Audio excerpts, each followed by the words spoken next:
Hi, this is Ginny. Hi, this is Vivek. Vivek and I are both executive coaches, and between the two of us, we have collective experience of about 30 years of coaching leaders, coaching teams across different verticals in the Indian industry. And Vivek and I have partnered to do this podcast series where we explore and discuss the practice of executive and leadership coaching, particularly in the context of the Indian industry and the Indian corporate. Vivek, shall we introduce each other? Yeah, sure. So, you know, I've known Ginny for several years, but what I'll say today, very briefly, is that she is one of the few coaches in India who's actually created a coaching practice of her own, which means she owns her clients as opposed to doing third-party clients work.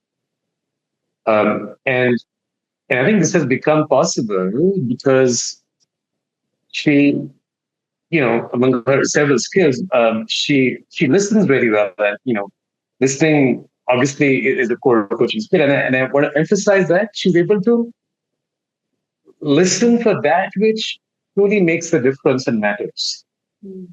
and that's how clients and blue chip clients come and work with the coach immediately as a first party client. So that's my way of talking about Jenny.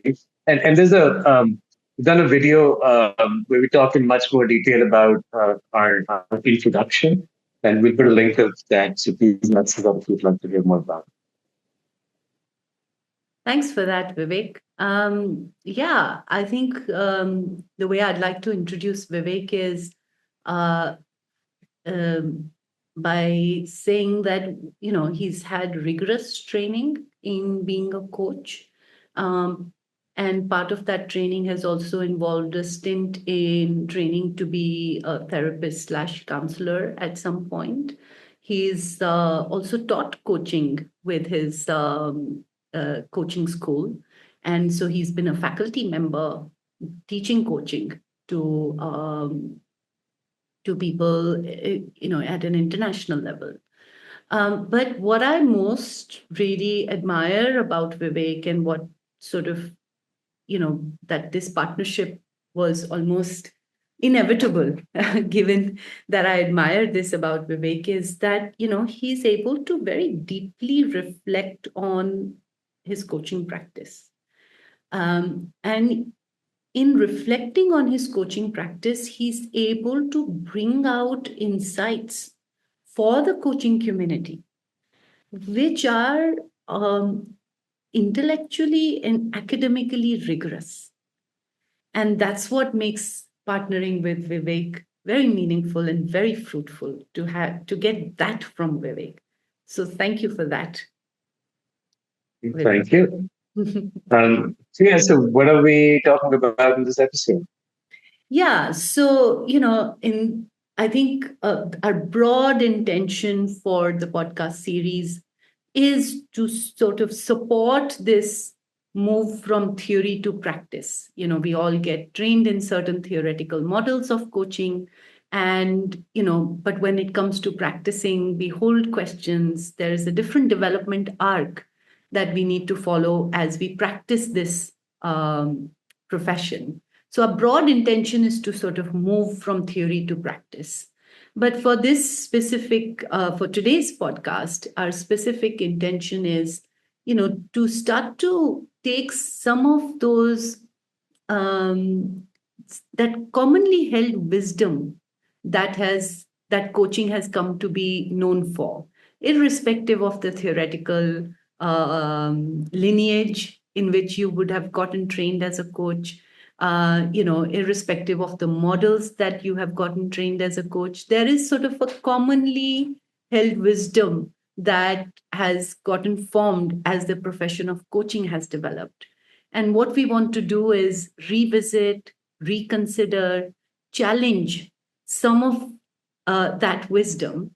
And one specific nugget there, this one specific invaluable truth that coaching has come to be known for is this um, the art of asking powerful questions. And in some ways, this truth has become synonymous with what coaching is, that coaching really is all about asking powerful, groundbreaking, aha generating questions. So, in today's episode, we want to revisit that, reconsider that, and challenge that. And why this topic came up is that in our conversations with coaches, both senior coaches and people who are just entering the profession, this has come to be something that we all grapple with. This is something that, we all come out of our coaching sessions, judging ourselves, wondering if I asked the right questions, or at that moment, should I have asked this question? So it's become something that we judge ourselves by, and we, grapple with this. So that's why it became, really important that this be the first topic that we take up. Vivek, do you want to speak on how we have treated this topic? Yeah, yeah, yeah. So yeah, in our preparation for this episode, we had several discussions between Jenny and I, and it's important to ask good questions, of course, and when they are asked in a relevant way, they can make a huge difference to the outcomes for the client. But we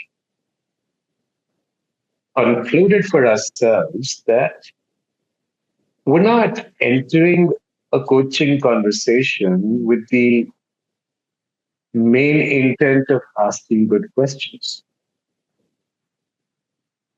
So we had to sit back and ask, but then what is the main intention? Mm. The main intention is to make sure good coaching is happening.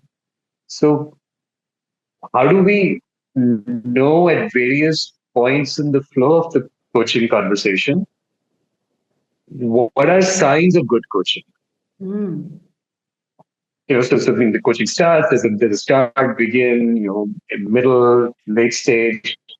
At all these stages, I mean, how do we know that we're in the middle of good coaching? Mm. So, we then, came up with our understanding of what are some signposts which can be used to identify if good coaching is happening. Mm. So in the later discussion today, we'll talk about four such signposts. And just to give you a quick preview, these signposts are C as an SWE, P, hope, work, and shift. Mm. We'll talk in more detail about what each of these signposts imply and what does it mean to be with the client and ask questions and have other important conversations at each signpost. That's Mm. how we plan to address the broad concept of questions, etc. Yeah, I think what we are essentially saying is that instead of just limiting ourselves by asking the question of whether I was a good coach in the way I asked my questions, we are asking the question of when do we know good coaching is happening? And those are the signposts that we will speak to in more detail in the later half of this discussion.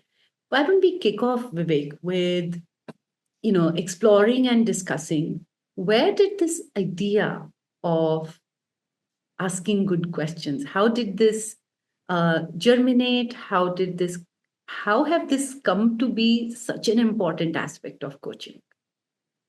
Yeah, yeah. I mean, it's there, but there's got to be a reason, right? So what are those reasons? Mm. Um, and it's important to honor those reasons, to start the conversation. So when coaching started, it has borrowed heavily from the therapeutic tradition in its origin. And this was a few decades ago, where in therapy, a really core principle was to encourage the self determination of the patient. Mm. And I'm using patient deliberately here because those were the times when people who were coming for therapy were seen as people having issues, and hence they were patients, and this was treatment offered to them. Hmm. And and as part of this therapeutic practice, like I said, self-determination, which can be understood as, as a human, everyone has the right to their freedom of determining which way they want to take their life, their, you know, the right to see what the self wants to do. Hmm. And this core principle, I think, was a great impetus to how things have evolved over the next few decades, and also, to the current mindset of staying with important questions as opposed to providing answers. Hmm. So, and I think this binary of ask only questions and hence not provide answers comes from that core principle of let people determine their own lives for themselves. What's your take on this, Jenny? Yeah, I think before I give my take, Vivek, I just want to highlight what you've said, which is very poignant, that a very substantive philosophy of self determination has been now converted to a binary choice of either asking good questions or providing answers. But actually, the philosophy behind that has had depth to it and has had its own trajectory to it.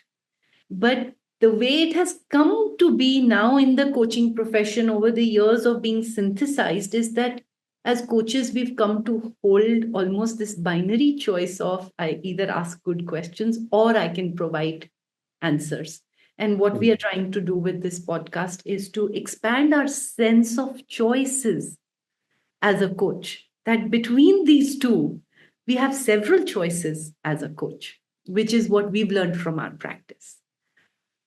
The way I would say, Vivek, is that whilst you have tracked this to the emergence of this aspect of asking questions to the therapeutic tradition, I would place the therapeutic tradition itself as a largely Western phenomenon. So, therapy as a phenomena emerged in the West, and the Western societies and cultures, were going through their own transformation in the 60s, 70s, 80s. And in that transformation, there was a very strong move and pull towards the individual. These are individualistic societies, and Eastern societies have been collective societies. So there is emphasis on promoting individual autonomy, individual voice, individual choice. And that has also trickled then into the therapeutic space, where it is how do we promote the individual here? How do we promote their choice? And I think I want to draw sort of another um, input, which has come from the ethics side, where from the ethical standpoint, there is a deeper understanding that when one person is trying to help the other, there can be a power imbalance there. Because of being the helper, there can be a power imbalance there. And that power imbalance, sometimes consciously, but mostly unconsciously, is of detriment to the person receiving the help. And therefore, we need these very strong mandates in our profession that counter that power imbalance. And therefore, there is an ethical mandate then that to counter this power imbalance, we need to make sure that we are not getting the client dependent on us by continuing to provide them answers. but we actually encourage their self-determination where they find their own answers. Yeah, yeah, yeah. Yeah, so obviously individualism is very empowering, but to reduce that to the simplicity of, okay, let me just ask questions and not provide answers, I think is not a binary worthwhile to get stuck in. And Yeah. also, I think what you're referring to, the ethics, I think that draws partly from the world of medicine, Mm. of do no harm. Mm. So partly there's a power imbalance, partly I think it's just as a practitioner in this field, there's this so much of projections and counter projections and shadows, things which we don't fully know about ourselves. Yeah. So some sort of being on guard of to what degree we end up influencing the client Yeah. is a good ethical do no harm kind of guard to put in place. It makes sense. Absolutely. Yeah.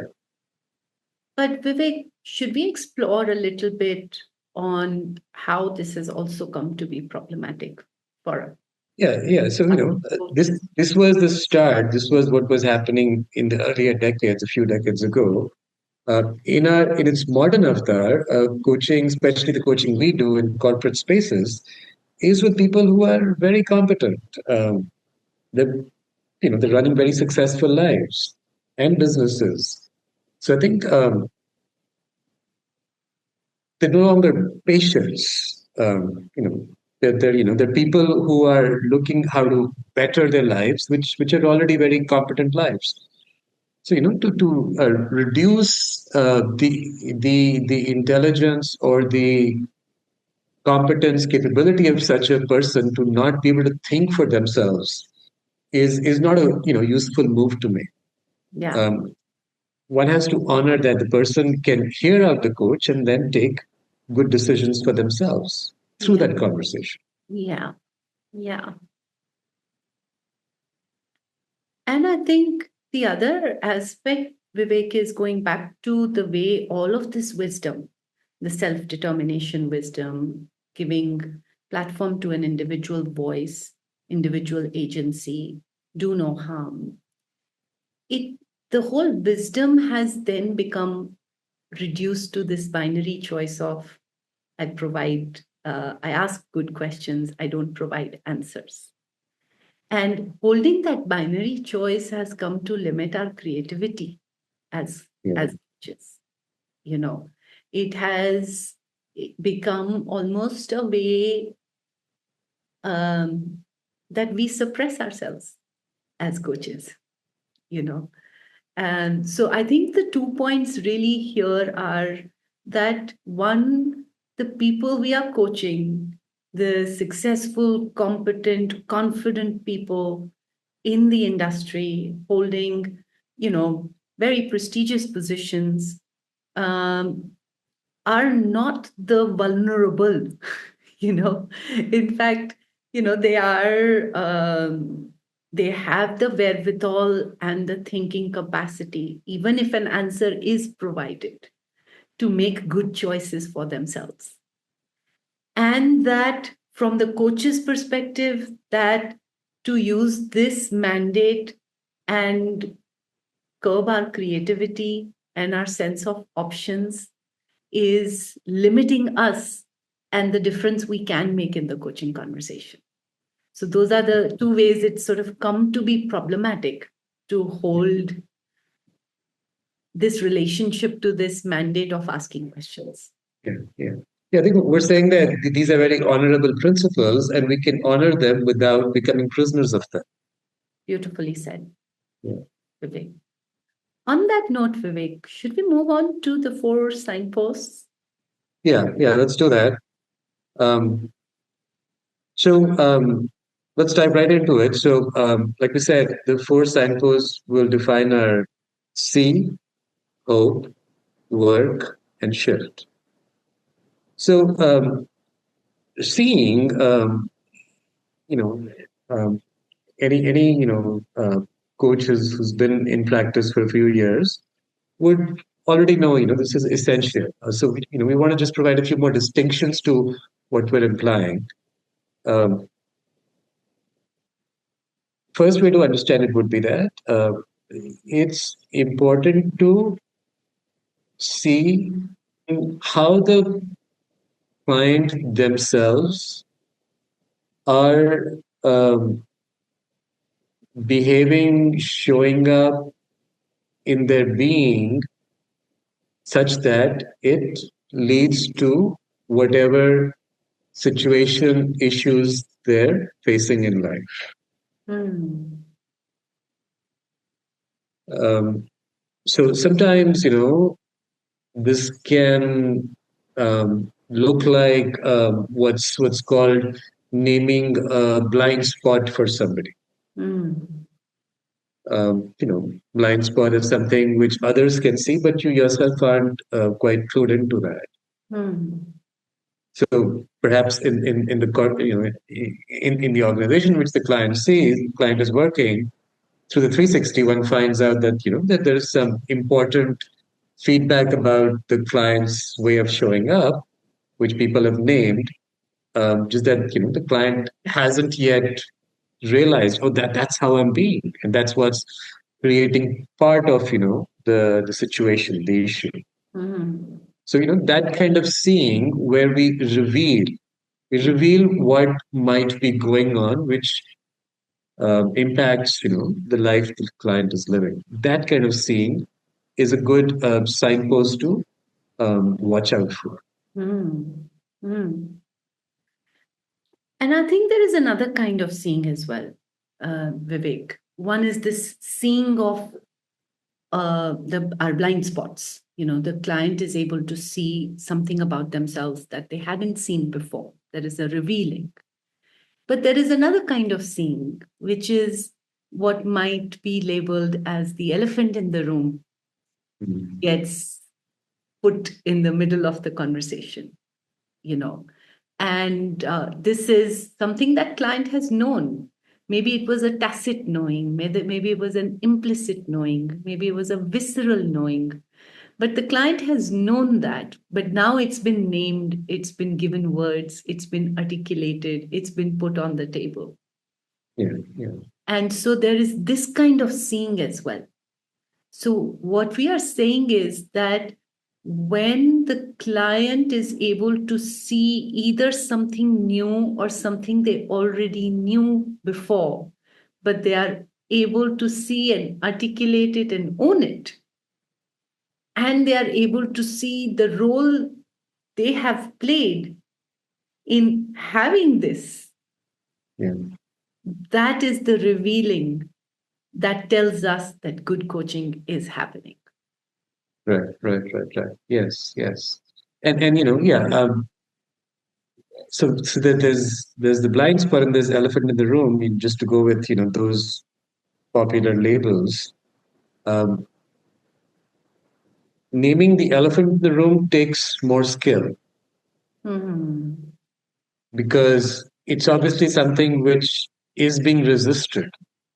Hmm. So one has to be very um, appropriate with language and timing Hmm. and tone of Hmm. how to make that assessment, how to make that visible, how to reveal that. Hmm.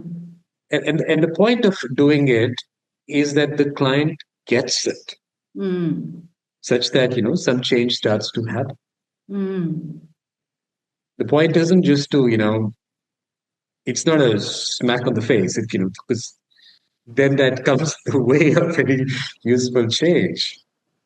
What I'm hearing you say, Vivek, is that, you know, there might not just be one elephant in the room. There might be several elephants in the room.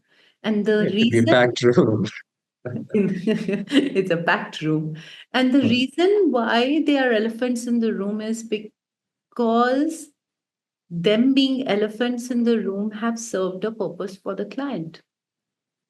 You know, that's why they remain implicit knowledge and have not been put as explicit knowledge or explicit awareness of the client. So, if as coaches we are to support this kind of scene, that I can see the things that I was either blind to or I had covered up and I wasn't seeing them, then that has to be done with intentionality, care, so that these can be truly owned by the client. And that really brings me to the question of, Vivek, how can we as coaches support this seeing for our clients? So, I mean, we've already said a couple of things about it, but just to add another really useful point, any such seeing, when it comes with um, some data evidence grounding, Hmm. something which backs it up in a substantial way, makes it more digestible. It gives the client more access to what is being said and to make sense of it, as opposed to an off the cuff thing which may almost sound like a judgment.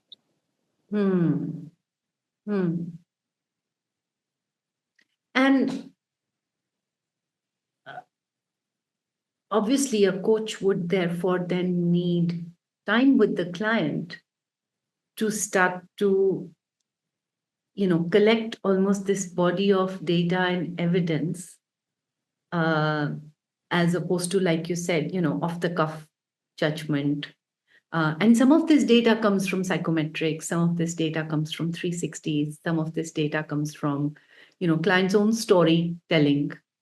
But I think what we are saying is that the way coaches can support this seeing is by noticing of patterns, by noticing of behaviors. Um, and in the absence of a psychometric or a 360, this noticing of the seeing of the coach, the way the coach is seeing and observing, can help the seeing of the client. Absolutely, yeah. So along with any external data, it is what gets picked up in that particular conversation between the coach and the client. How the client perceives how the coach perceives the client is important data. Absolutely, Vivek. And I think to have the skill for the coach to know what is being perceived, to share it in a way that can be received by the client, and then to check, does this make sense? Sometimes it doesn't. And it may feel like a crash, but and there can be like the tendency of, oh no, okay, yeah, this is actually not what I mean to say. One starts to cover one's own track. Yeah. But sometimes things don't land. And then to be with that particular conversation, I thought there was some value to that, and for now it's not making sense. So to just hold that, I think it's to discard it immediately is not necessary all the time. I think from my perspective, Vivek, one of the ways, I support my clients in this seeing is at least in the first few sessions, I remain in the state of not knowing. It's a very deliberate, intentional stepping into not knowing, which then creates this very genuine curiosity about here before me as a person. I want to get to know them. And it is that's what I meant by seeing your client fully, is where I'm attempting to see my client fully.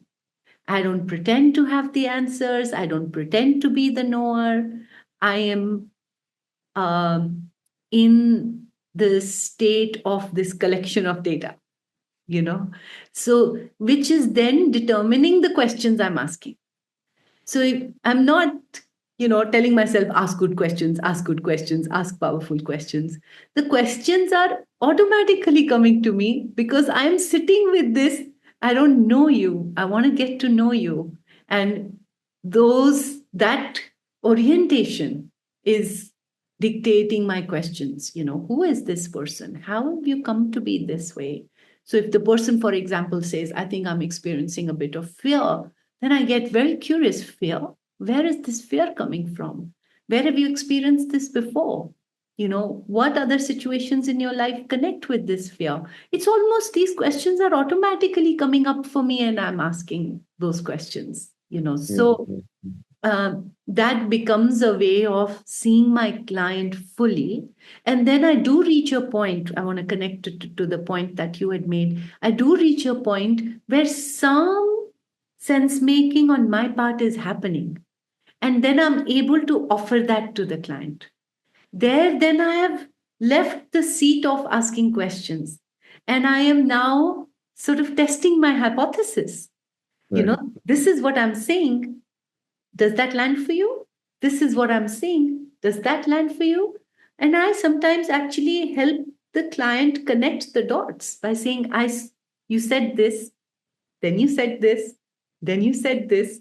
And when we connect it, to me, this picture emerges. Does that land for you? Yeah. And somewhere in these connections, the blind spot is getting revealed. Somewhere in this connection, the elephant in the room is being surfaced. So that's the way I end up supporting my clients in this seeing, the revealing. Yeah. So those, I think those are the two most important qualities around this signpost. The qualities being, like you said, curiosity and not knowing. Um, curious about how come things are the way they are, and not knowing essentially. I mean, the way I would define it is that not come with preformed conclusions about why things are the way they are. Yeah. To really let it emerge fresh.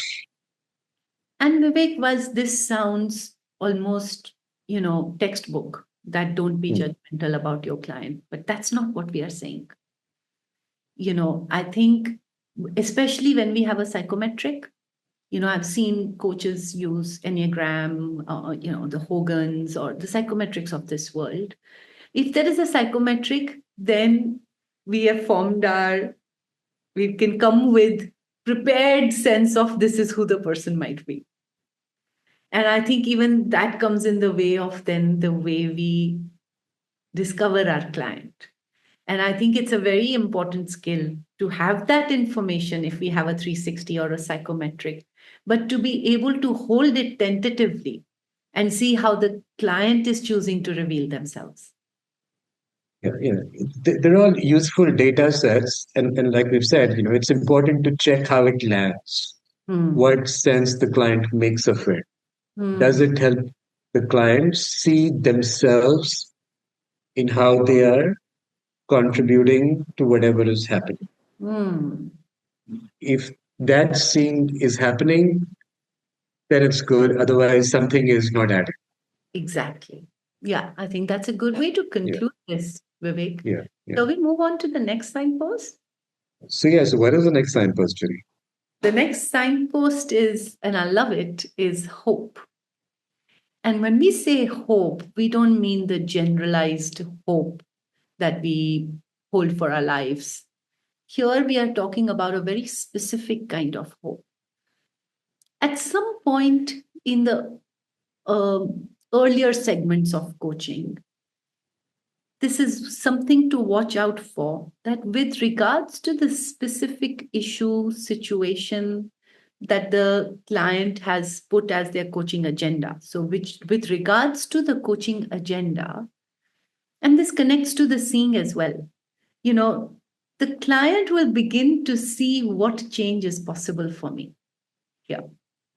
So there is the seeing of oneself, there's the seeing of what role one has played in having the circumstance that I have. But then there is also the seeing of what can change here. And that's the hope. That's the very specific hope that you'll see. And I'll give you an example, Vivek. I recently started coaching somebody, and it's session 2. The end of session 2, the person was saying, Ginny, I was always committed to having a breakthrough in this area. This has been a long-standing issue for me. I've had the commitment. I have tried to do the work myself. I have read lots of books around this. I've talked to a lot of people around this. I've tried to make changes at my end. But today I can see that something can really shift in this area, that I can show up differently. So I'm not talking about marginal changes. I can see that something fundamental can shift for me here. So that is sort of the very specific kind of hope that we are talking about. That happens. Vivek, you want to come in, weigh in on that? Yeah. So, just to sort of polish what you said, I mean, it's two factors in there, essentially two factors. One factor is that some significant conversation has happened about a particular situation or issue. And through that conversation, the client is generated with hopefulness that some breakthrough is possible because I've understood something better. I'm seeing something better. So that's one factor. The other factor is, again, because some significant conversation has happened with that coach, the client gets a hopefulness around, yeah, with this coach, with this person I'm in conversation with, I think together in conversation with that person, something can start to shift. I think those two factors combined create the specific hope that we are referring to. Yeah. There is the hope for the relationship I have with my coach. Yeah. And that is the signpost that also then tells us that the relationship that is getting formed has been formed. The relationship of trust is being formed here. Right. Yeah. And Vivek. Sorry, go ahead. No, please go ahead. Well, I was going to say that, many times, because these are very competent people, they have a pretty good understanding of what they need to work on. It's just that it requires a certain relational container, a relational, movement together to make that happen. Yeah. And one can't overlook what coach brings through that. Yeah.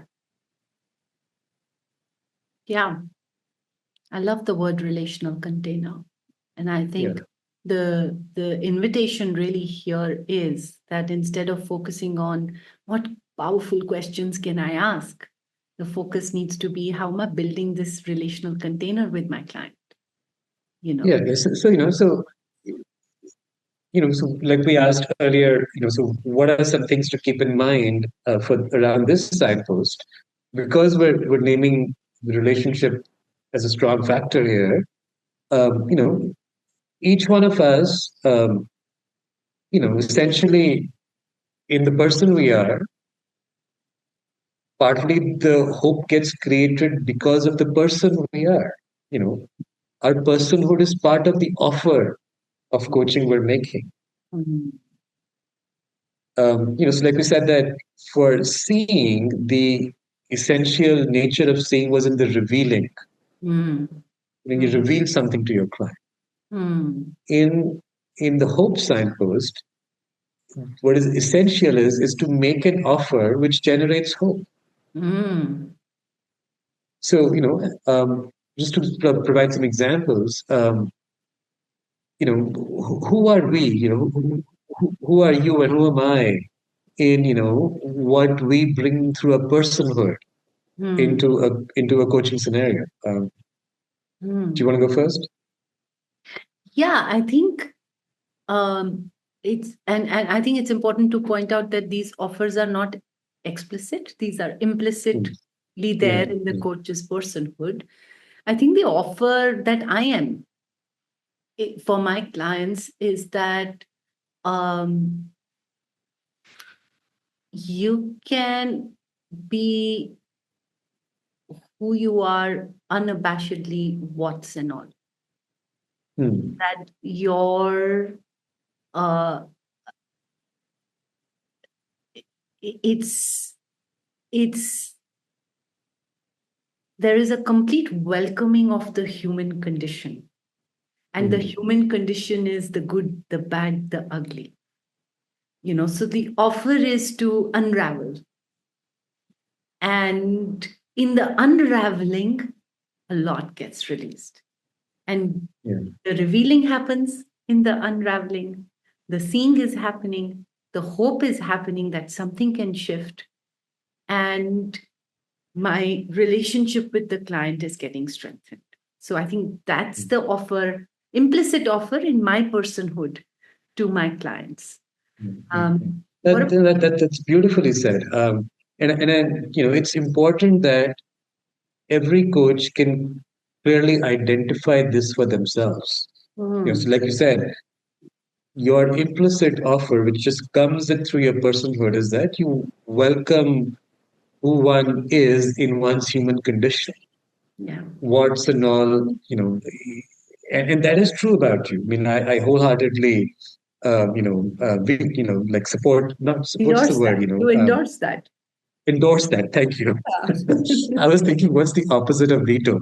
The word endorse wasn't coming to me. I wholeheartedly endorse that about you. And it's important for each coach to know this about themselves, that this is the offer one usually brings, among many other offers also. Yeah. So for example, what I could say about myself, through just the feedback I receive, is that there's a clarity, there is a directness, there is a sort of an essential moving into a necessary kind of conversation.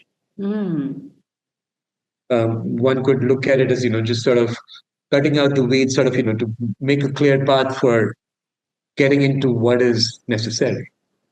That kind of offer, I think, implicitly comes with maybe how I show up in most times. Yeah. And you do that with me, Vivek, as part of our preparation, as part of us collaborating on this project together. I think that's something that I rely on you for, that, you will, underneath whatever we are discussing, you'll bring out the essential and you'll place it for conversation on the table. What is necessary for us to consider. You will have listened to that and you'll bring that on the table for conversation. Yeah. So like we said, who we are in the person we are as coaches, and then the relational context we create, and then the hope we generate. That is important for good coaching, and that's the signpost we are referring to as a second signpost. Absolutely. As opposed to, how do I ask good questions? It is about how do I engender hope. And I think one practical tip I might have there, Vivek, is that it is coach's responsibility to, that change that the client wants to make, when they see that it's possible, it is the coach's responsibility to keep that alive, in conversations, to keep that as the guiding light for the client, and to keep that, so we become guardians of that, shift that they want to see, and now they can see that it's possible for me to make that shift, and with this coach it's possible for me to make that shift. And so it becomes the coach's responsibility to be guardians for that and keep it alive in the conversation. Yeah. Shall we move on to the third signpost, Vivek? Well, I think let's just make one other comment on sort of the nature of the hope that gets generated, because I think that there's a sort of a marketplace belief that coaching is about just massive big transformation. And I think what we're saying here is that the the nature of hope that's get generated is that of something useful but practical and real. Mm. Because that's That's that very, is going to provide the fuel, the genuine fuel to do the work necessary. yeah. Like as opposed to some sort of a, you know, big bubble rah-rah moment of, we can do it, but then that bubble bursts fairly rapidly. Yeah. Um, to stay with what is useful, real, and practical as hope is a useful way to be around this signpost. And that's why, Vivek, we've not used the signpost called transformation, or Right. that's why it's in the humility of the word hope. You know, the word hope here is a humble word Yeah. where Yeah. we are talking about this sort of that specific genuine hope. And I think it's a big sort of a red flag for us in coaching community to consciously stay away from this rah thing, because we do ourselves and our clients great disservice to ignore what it takes to make changes. Mhm. When we try and sign up for the big thing, the client totally changed that, the client totally transformed this, their relationships changed, they became this. you know our identity as coaches is married to change, and sometimes it feels our sense of self when the client is making bold, audacious changes they want to make. I think we need to develop ourselves as coaches to steer away from that and stay with what you said, what is necessary and what is possible and what can change here, and to give And, hope to that. right. And then those are the questions to be asking. Yes. Are we at a point of hope which is real, necessary, and practical and useful? Yeah. Real, necessary, practical, and useful. Yeah. Yeah. Yeah. Okay. Next signpost. Yeah. What's the next signpost, Vivek? Yeah. So, what we've said so far is that seeing is important, hope is important, and what's important next is to actually be doing the work. So, work is the next signpost. Mm. And, work can be understood in many ways. That there are many layers and nuances of the type of work which can happen. Mm. Um, so, a conversation between a coach and a client, that is also work because most likely something um, cognitive or emotional or relational is being discussed. Mm. Um, so that's an example of work. Other examples of work can be that perhaps they agree for the client to try out something new in their lives, something different as opposed to what they've always been doing. That becomes work. Mm.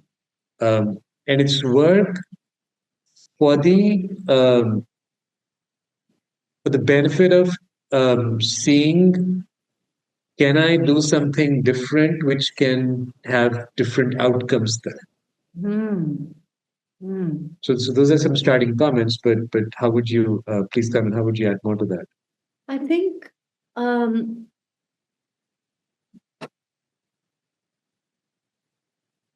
to me, work is um, almost this imperative that the client leaves the coaching conversation with, that, oh, I want to try this now. I want to, you know, I want to see how this works. There is a curiosity, there is a motivation. To me, that's when I know that work is happening, because the client is showing willingness to experiment with new ways of being, new practices, new ways of uh, looking at the same situation, trying different things with people in their environment. To me, in the coaching session, because we don't have access to how the client actually then goes and lives these, what we have access to is who they are being in the coaching session.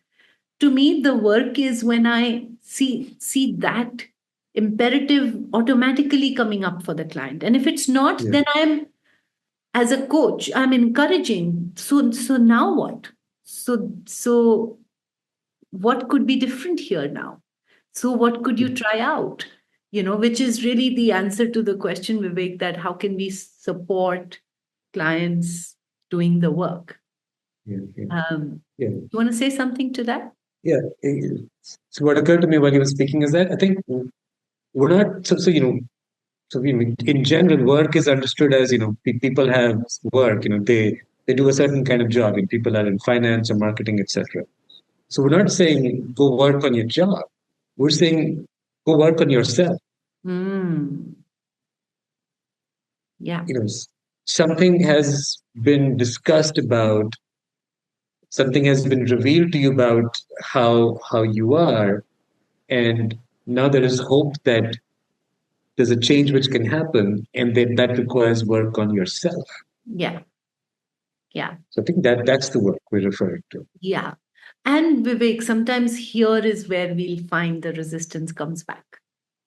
Mm. And the coach's work then becomes in exploring that resistance through support and challenge. Yeah. Because I've discovered something new, I have insight, but we know that insight in and of itself is not sufficient. And if there is resistance, then there is either fear that I might fail, or there is fear I might not be accepted. And that fear will come up, and it must come up in the coaching conversation. And it will come up if the coaches are willing to support and challenge the client in what's coming in the way. Right. No. Otherwise, it becomes a good conversation to have, a happy conversation to have, session after session. The client goes happy. The client feels that I've offloaded some of my stress.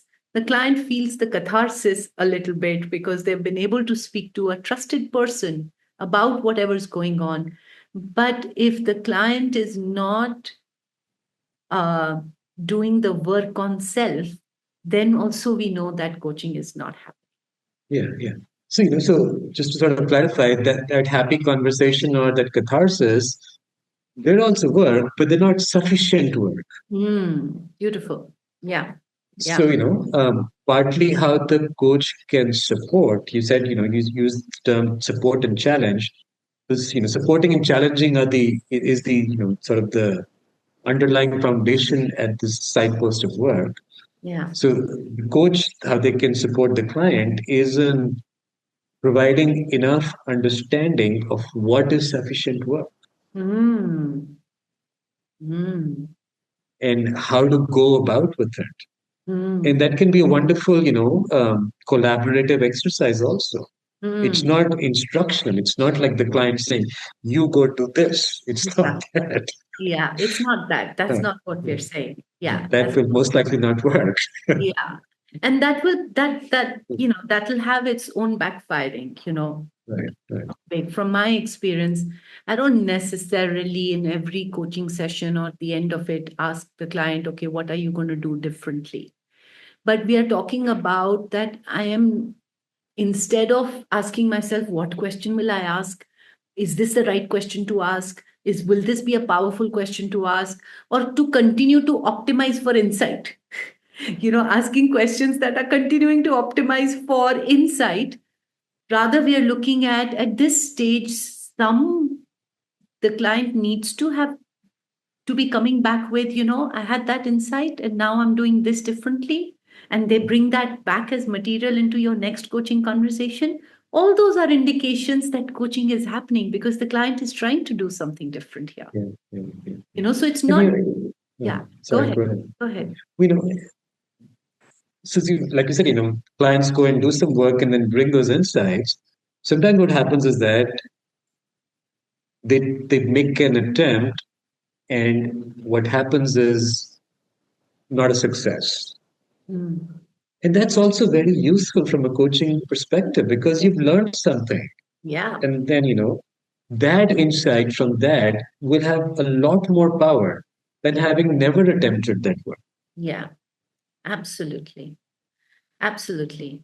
I think what we are referring to here, as I'm being in this conversation with you, Vivek, is that there is a motion in place.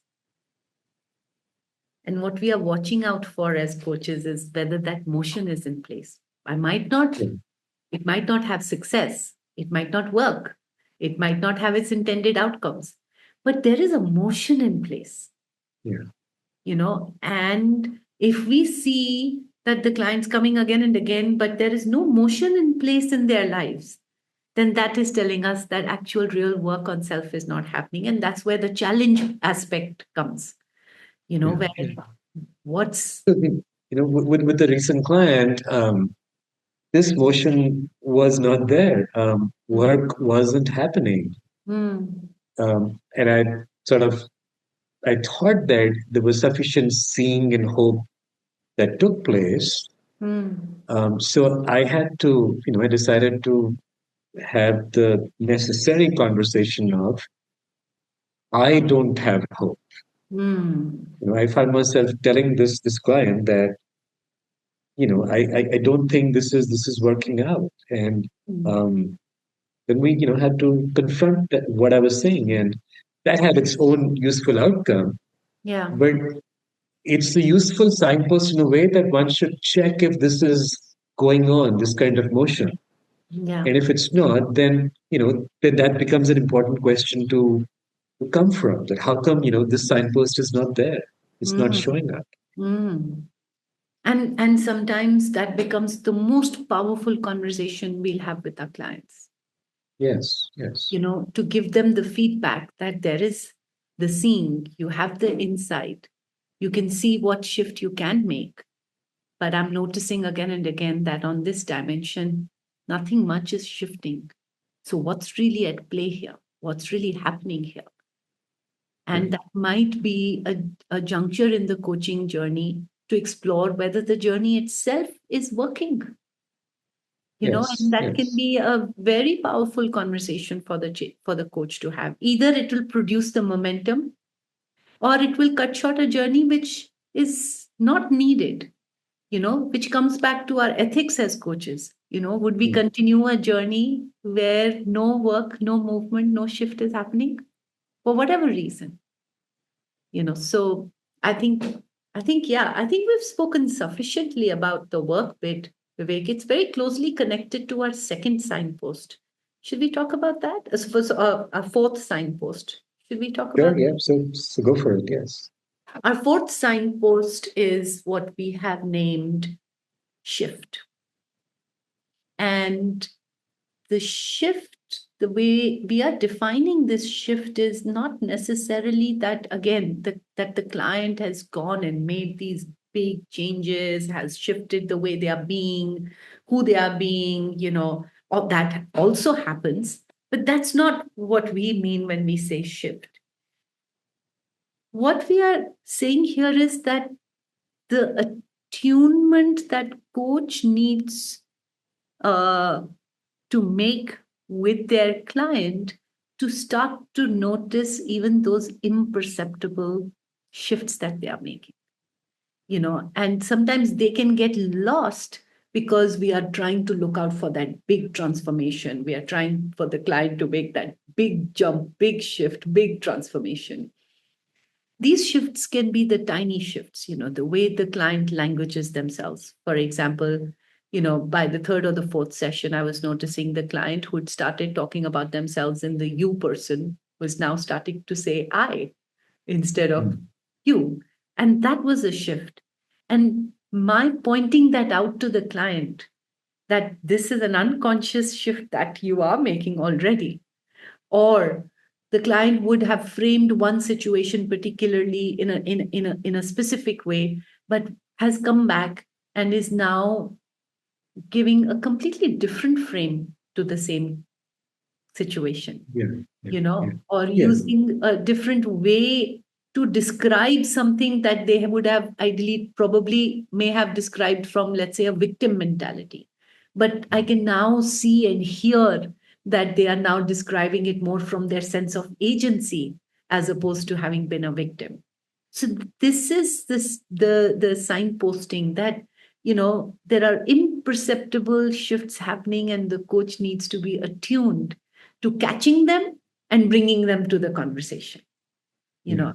How would you define this? So like I said, the skill here is for the coach to notice the first few signs of some success.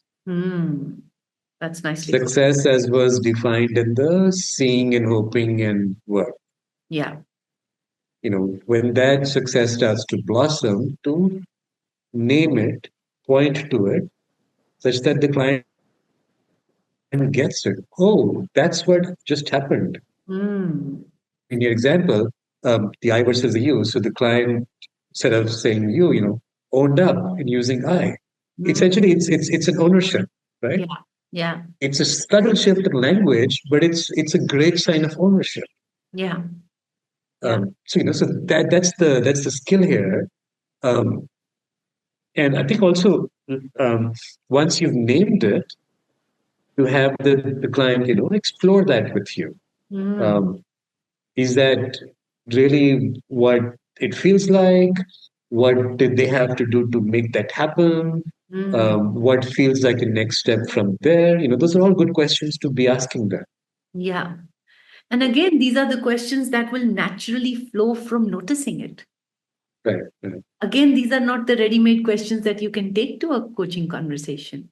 Yeah. But these questions will flow from, oh, I just noticed that you, instead of talking about you in second person, you're starting to talk about you in first person. What's that about? Right. And what is bringing this for you? So it is then, again, not taking a prepared set of questions, but really like noticing that shift and exploring and discussing it is deepening the coaching work then. So another sort of skill to keep in mind is that some such shifts are like quite visible. So like if somebody uses I instead of you, that's a noticeable, visible change. Yeah. But there are other shifts which can be very subtle. Maybe it's in the quality of the eye contact. Maybe it is, the tones in which client refers to certain situations of life. Maybe it is just, a certain thoughtful pause, which otherwise never was there. So as coaches, I think we are more, I would say, trained and oriented to notice such shifts, and it's what we then bring into the conversation by our noticing, our naming of it. So the client also becomes switched on to it. Oh yeah, I think that's starting to happen. Yeah. And it wasn't the case before. Yeah. And then again, Vivek, this is so different, like most coaches don't see that as something that they can do, because we keep making our choices binary, and we keep saying, I either ask questions or I provide answers. But what we are trying to say is that between these two, there are so many choices that a coach can make to take back to the client, to reflect back to the client what they are seeing, what they are hearing. And that becomes potent material for the coaching conversation. This whole aspect of we have to be non-judgmental and we can only ask questions is being held, like you said, we've become prisoners to that, and therefore it doesn't allow us to exercise these options. But what we are saying is that in the noticing of these signposts, is there seeing, is there hope, is there work, is there shift, we are opening ourselves to choices in which questions will naturally flow. Yeah.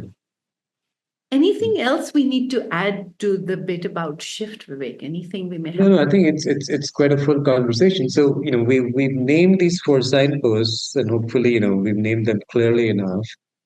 And I think our premise is that if you are coming across these signposts, then good coaching is happening. And at each signpost, um, what is required of us as a coach is different. Yeah, Um, so I think that's the offer we've made. And that there are questions, relevant questions at every signpost. yeah, So where one finds oneself becomes the cue to determine, what is a good question to be asking there. absolutely. I think what we are saying is that using this framework provides coaches with um, a, a way of being where questions can come naturally, as opposed to questions you take, construct beforehand and try and take to the conversation. And I also Yeah, want to say, Vivek, that irrespective of signposting, you know, there is a, an enduring quality of coaches, um, which is to continue to ask questions around clients' meaning making. And what I mean by that is that clients are articulating, speaking about their situation in a way, and they are using words, they are using language that are very important windows into themselves. You know, every coaching conversation is an opportunity for self awareness, and so I think simplest questions like you use that word, what do you mean by that? What is your meaning making of this? When you say I'm tired, what does you being tired really mean? And another story gets opened. So these are the tiny provocations that are opening, you know, the client's awareness. And um, it can come from the coach staying attuned to that languaging of the client, irrespective of the signposts, remaining attuned to how your client is articulating themselves, what is their meaning making, and asking them about that meaning making. What does this mean for you? I think these can be very powerful questions in themselves, very simple but very powerful questions that can help in any coaching conversation. yeah, yeah, yeah. Yeah, I think that sort of completes the discussion we intended to have. So, anything else to be said just to conclude? I think, Vivek, I'll just summarize the flow that we've Mm. had. We've talked about this um, commonly held wisdom about what does it mean to be a good coach. And one of them is that being a good coach means asking powerful questions. And we have sort of almost reversed that on its head and said, instead of saying, what is a powerful question? How can I ask powerful questions? We probably replace that question with, when do we know good coaching is happening? And we have articulated at least four signposts that tell us that good coaching is happening. If there is seeing, if there is hope, if there is work happening, if there are shifts, then we know that good coaching is happening. And that's really the summation of the entire conversation. And I Yeah, hope people find this conversation useful. And I hope that it gives them confidence to show up as coaches. yeah, yeah, yeah. I would admit one thing that in the past few weeks that we've been in this discussion, you know, perhaps I implicitly knew all this, but it became much more clearer in our conversations. Mm. These four signposts emerged, and the shift it's had in me, is that now, in the last few coaching sessions I've had, I've actually been, tracking myself, and it's been very useful. So, it served me at least.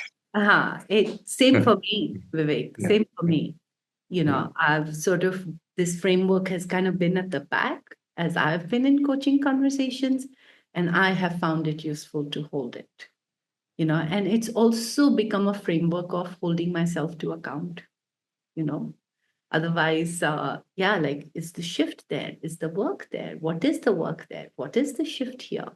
It's also become a framework of accountability as opposed to judging myself on the quality of questions I'm asking. you know Yeah. it's much more substantive. So I hope our listeners find this useful. And thank you, Vivek. Thank you for being in this conversation with me.